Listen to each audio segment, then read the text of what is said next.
আনাস রাদিয়াল্লাহু আনহু থেকে বর্ণিত, তিনি বলেন, একদা আমরা এক জায়গায় বসে সাহাবীরা দাজ্জাল সম্পর্কে আলোচনা করতেছিলাম।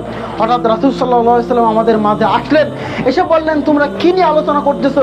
সাহাবীরা বলে, আল্লাহ রাসূল সাল্লাল্লাহু আলাইহি ওয়াসাল্লাম, আমরা দাজ্জাল সম্পর্কে আলোচনা করতেছি। রাসূলুল্লাহ সাল্লাল্লাহু আলাইহি ওয়াসাল্লাম বললেন, সাহাবীরা শোনো, এই দাজ্জালের থেকে সবথেকে বড় ফিতনা হলো শিরকে আসগার। দাজ্জালের ফিতনা থেকে সবথেকে বড় ভয় পাই আমি শিরকে আসগার। শিরকে আসগারটা কি? রিয়া শিরিক, যেটা ছোট ছোট শিরিক, যেগুলো দেখা যায় না, বুঝতে পারি না। আমি মসজিদে আসলাম, আসার পরে যে মসজিদ ঢুকে দেখলাম যে একজন মানুষ মসজিদে বসে আছে, আমি সুন্দর করে 2 রাকাত সালাত আদায় করলাম, যাতে করে লোকটা দেখে বলে কি, কত বড় নামাজি, কত সুন্দর করে নামাজ আদায় করতেছে। এটা নাম হচ্ছে শিরকে আসগার। এটা হচ্ছে রিয়া, লোক দেখানো ইবাদত, লোক দেখানো কাজ।